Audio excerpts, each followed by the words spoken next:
Sorry about that.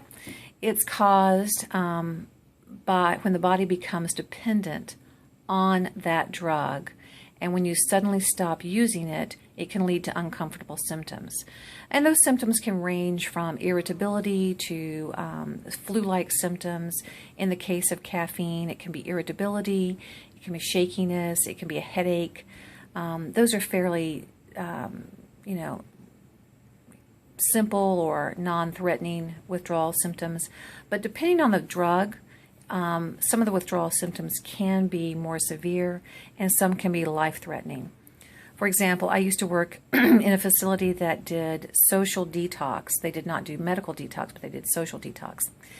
And they would not admit people who had long-term alcohol problems because oftentimes with the alcohol problems, when they were trying to detox, they could actually have seizures. So they would not socially detox individuals who were detoxing from alcohol, but they would other drugs that seem more harmful, but the withdrawal symptoms were actually less life-threatening than alcohol.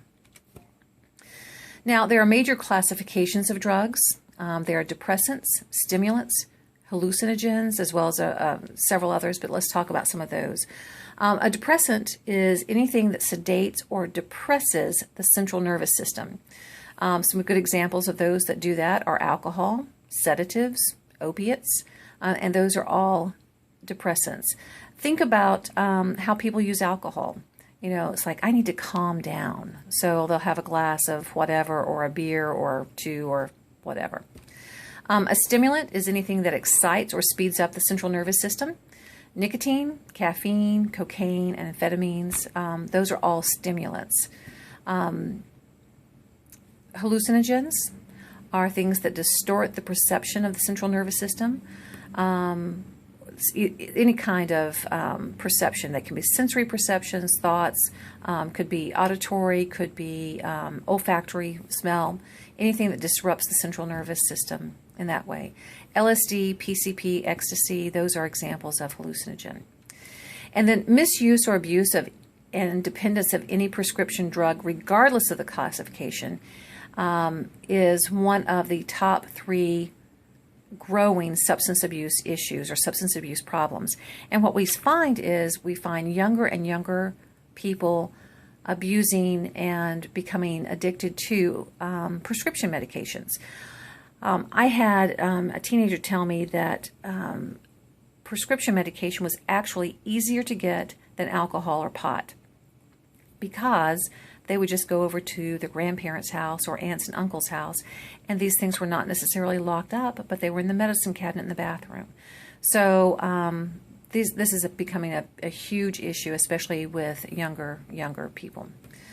When we talk about the models of addiction, those of us who've been in the field for a while probably were trained on the disease model.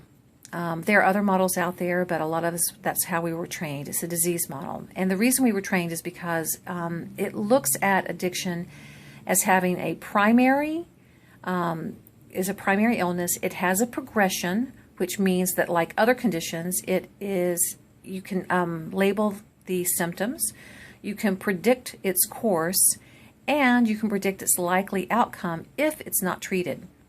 The medical model emphasizes biological and physical aspects of dependence, the reward system, and the abstinence of that drug is seen as the only viable treatment outcome. Intervention from this perspective focus on helping the individual recognize and come to accept that they have an addiction, and the need for ongoing abstinence and developing skills to sustain that abstinence. Oftentimes, the treatment is ongoing with self-help groups such as NA or AA. Now, there's also the social learning model. This model of addiction is the result of previous learning, including overlearning of particular behaviors resulting in reinforcement, whether that reinforcement is positive or negative. And it's through operant conditioning, classical conditioning, and social modeling. And the presence of a behavior defeats effective coping skills. An example of a social learning as far as addictions is concerned, I had a teenager that I worked with some years ago who he had a polysubstance addiction. He was probably 15 or 16 at the time. And he would do things like he would snort anything, including salt, pepper, laundry soap, anything, to get that sensation in his nose. And he would, even though he wasn't physically high, his body responded and his brain responded oftentimes as if he were high. So even though he was snorting salt or whatever, that stinging sensation actually simulated a high for him. So he had that, operant conditioning, or that social learning model for addiction. The intervention for that is cognitive behavioral therapy.